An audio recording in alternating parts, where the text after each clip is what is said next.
Am I the a-hole for not giving my sister her wedding dress because she didn't invite my underage son?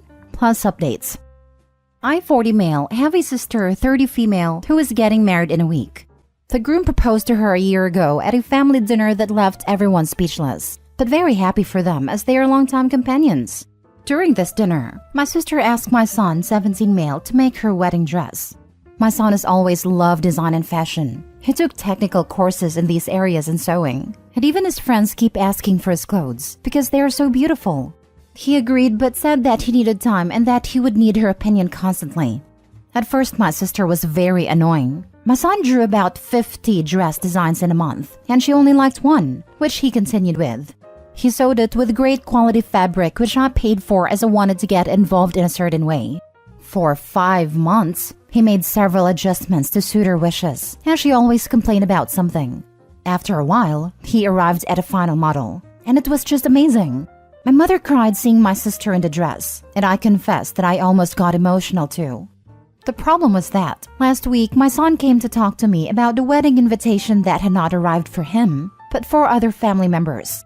I thought maybe he didn't need one, but it still felt weird, so I messaged my sister raising this issue. And she replied that she didn't want any underage people at her wedding because there would be alcohol. I asked if she was going to make an exception for my son, but she cut me off and said no. There are no children in our family. My son is the only minor, so I didn't see any sense in this rule for family members. To make matters worse, my son was very sad and cried because he spent months on this dress, but couldn't go to the wedding. I was very upset and told my sister that she should look for another dress as soon as possible as she would no longer wear the one my son made. She called and yelled at me, saying I was being unreasonable and that I couldn't do this. My mother calling me saying I should deliver the dress and follow the rules, but I didn't and hung up on her. Because of this, the family is divided. Many agree with me and condemn my sister's actions, saying she could only make an exception. But another part says I'm unreasonable, that I'm spoiling her big day. I don't think I'm being wrong, but just rational and paying her back in kind.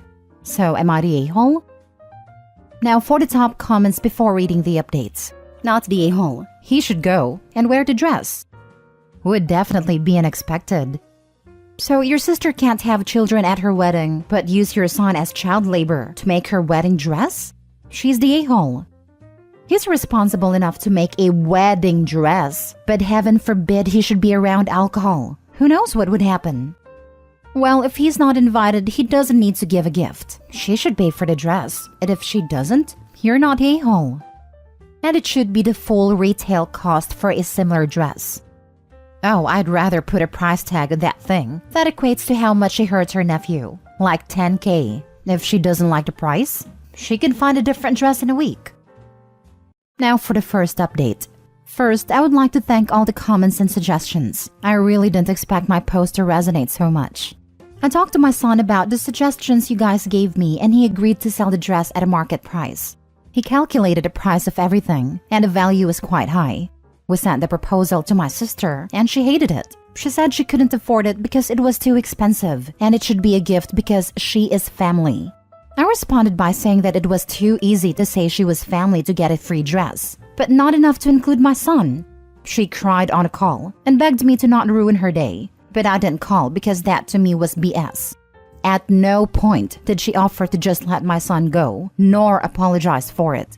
And for anyone who said that maybe she's homophobic, I'm not sure. But I think who could be influencing her is her fiancé who is a Christian and has never been close to my son. However, I don't care if he's doing it or not. If she wants to exclude my son from this event, then she will also be cutting ties with me. And for those who are asking for a photo of the dress, I'm sorry to disappoint you, but my son didn't agree and unfortunately I won't post it because of that. If anything else happens, I'll let you know. Until then, thank you all. If you don't mind, how much was the value of the dress? Also, you made a good decision. Wishing well for you and your son. Something around 22 to 25K. I think you miscalculated. You forgot the 20% tax because you're taxed for being an a-hole. So that raises the price to $30,000. Please, please, please tell me you have security cameras on your house. She may become unhinged enough to try to steal the dress from your house. Maybe find a secure location to store it until after the wedding. I'll do that. Wow, if she had the audacity to steal the dress, you could file a police report with pictures of the dress and tell the police the exact day she would be wearing it. That would be some present to her to have the police show up and arrest her for wearing a stolen dress and then be perp walked off to jail. That YouTube video would get millions of views. Lol. The family would be in an uproar, but you can point out to them that nobody threatened her and said, "Go steal that dress." Best to just text her and tell her it was sold for $25,000 and your son was invited to the wedding. I read both your original and updated post. My first thought about her excluding only him is because she doesn't want him to get attention/compliments about him making the dress and how talented he is, because that would take away from her day. I love how you've handled this. You showed your son how to stand up for himself and let him know how important he is to you by standing up for him. I hope it all works out. This is what I thought. If the designer/maker is there, loads of people will compliment him. And she sounds snob enough to be jealous of a 17-year-old boy. Now for the second update. Sorry for the delay. It's been a busy week. My family members skipped my sister's wedding and decided to have a party at a cousin's house instead of attending the wedding. My sister is obviously very upset and has cut us all off her social media. She got another dress to get married, but everyone thought it was cheap compared to what she was going to wear. And I would also like to inform you that someone already bought the dress that my son made. It was a good price, and that will help him cover his college costs. There's not much to say, but I'd just like to make this final point to let you guys know. Tale us all this time. When it comes to free favors and selfish demands, it's all about family comes first. When it comes to someone else's feelings, it becomes it's my wedding day and lifelong dream. Me, me, me.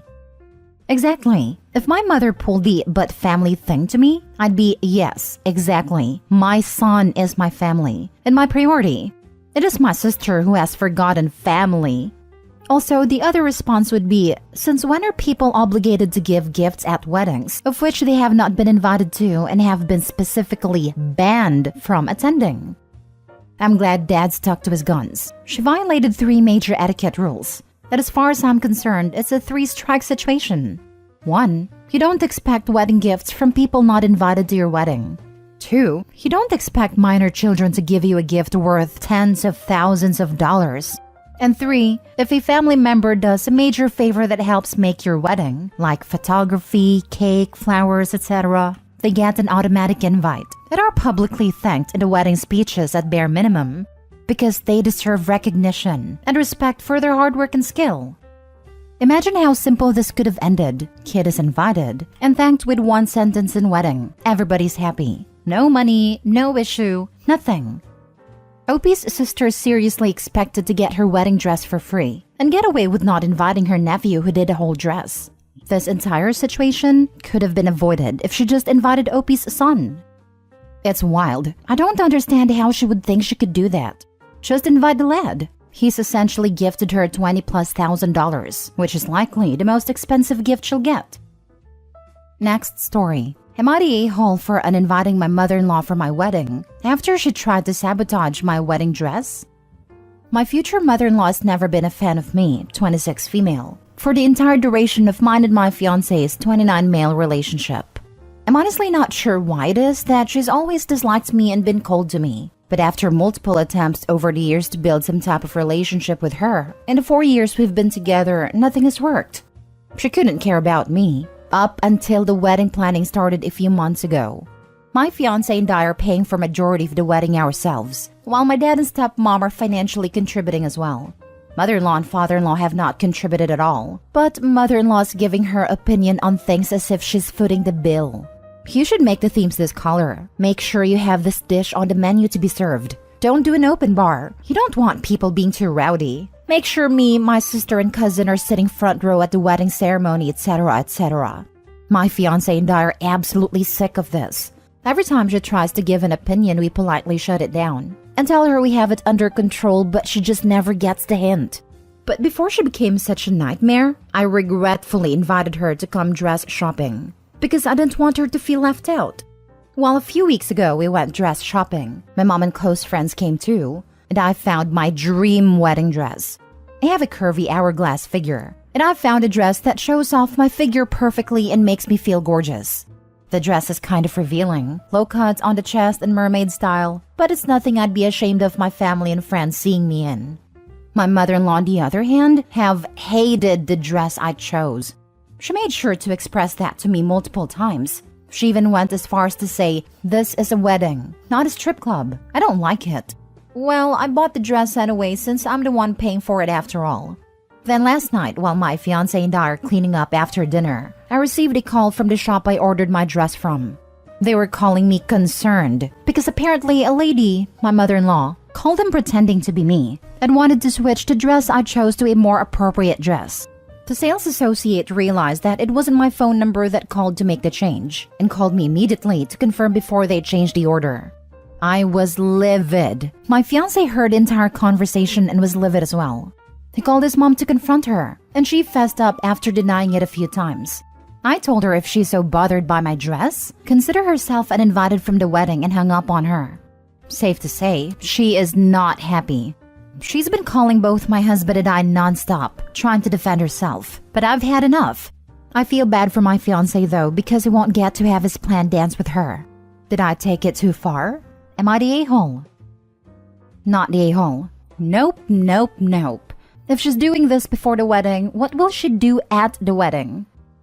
My money is on she wears white to the ceremony, but I may be a bit jaded after hanging around r/just no mother-in-law. Also, not the a-hole. That, or she spills something in Opie's dress during the wedding, and then conveniently has a more appropriate dress on standby. Definitely not the a-hole. Not the a-hole. An important lesson learned. Your fiancé is willing to stand up to his mother to defend you. Keep an eye on how he acts and reacts as this continues. While it would be an a-hole to set up something like this to test him, it is a test of your relationship and interactions. And it is entirely appropriate to use it as a moment to get a glimpse of what your future together may be. I'm not really worried about this. Before we even got engaged, I made it clear to him my expectations when it comes to his mother, because we both got the vibe she wasn't a fan of me. He's shown me over the past 4 years that he prioritizes me over his mother. He stood up for me countless times over the years, which has tried to make passive-aggressive comments to me, and has told her that we are a package deal, like it or not. Last story. Am I the a-hole for not wanting my stepson to move in? My husband and I have 4 children below 7 years old. My husband has an older son, 15, with his ex, and is also dad to her older son, 20. We live in a 3-bedroom house. When my stepson stays, he sleeps on a couch. Despite him not really living with us, my husband is still active in his life and spends lots of time with him. My stepson's mom has 3 younger kids with her ex-husband and recently got a new boyfriend. She lives in a 2-bedroom apartment with stepson getting a room, the younger 3 sharing, and her using living room as a bedroom. Her taste in men is awful, and her newest boyfriend is no different. My stepson has awful things to say about him. Despite this, and despite the fact she's only been dating him for around 10 months, though she's known him longer, she's moving in with him in a week. He is somewhat well off and lives in an empty 4-bedroom house, as his kids are all adults. There's a clear benefit for the kids to have a bigger space and a yard, but obviously a much bigger danger in moving your kids in with a man you haven't been dating for long. My husband has tried to urge her out of making this choice, but she seems set on it. She has major mental health issues and doesn't receive any child support from her ex-husband, so I understand to an extent why she needs to rely on a new boyfriend so heavily. A month ago, my stepson got into an argument with his mom and stayed with us for a few nights, before going to his great-grandpa's, who he has stayed with since. He has said that he will never move into the boyfriend's house. Then last week, he asked his dad if he could move in with us, and we told him we'd discuss it. I don't like the idea for a few reasons. The main one is space, as we don't have a lot of it. He would either have to share with one of his much younger brothers, or we'd have to give him his own room and cram 4 kids in together. Another reason is that my stepson isn't exactly the easiest teenager, and has already proven to be a bad influence on my younger kids. And he has a bad temper. I told my husband this, and although he wasn't happy and tried to change my mind, he did go back to his son and tell him that it couldn't happen right now. If there weren't other options for him, my answer would be different. His grandpa's had spare room, and has already said he can stay for as long as he wants. My husband and I are also looking at other rental options, with 4 bedrooms for us to possibly move in the near future. We had dinner with stepson a few nights ago and explained the reasoning and told him he was still welcome whenever he wants. He doesn't seem too upset and is comfortable at his grandpa's. However, his older brother has apparently found out about the situation. He's in the military in another state and has called my husband up to call him a POS and evidently blamed the whole situation on me. Are we being a-holes? Is it not better to be in a home where he has his own space and is still close by both parents? Everyone sucks here. You, his dad, his mom, the boyfriend, everybody. Everybody created new families and seems to expect the teenager to fend for himself. He's in a bad situation with his equally crappy mom. As a father, your husband needs to man up and step in as a parent to ensure that he doesn't fall through the cracks. The tone of your post reads that you don't care about anyone other than the kids you created. If the young man has issues, who could blame him? The adults in his life are failing him. Absolutely. It's heartbreaking that both his parents and stepmother have completely failed him.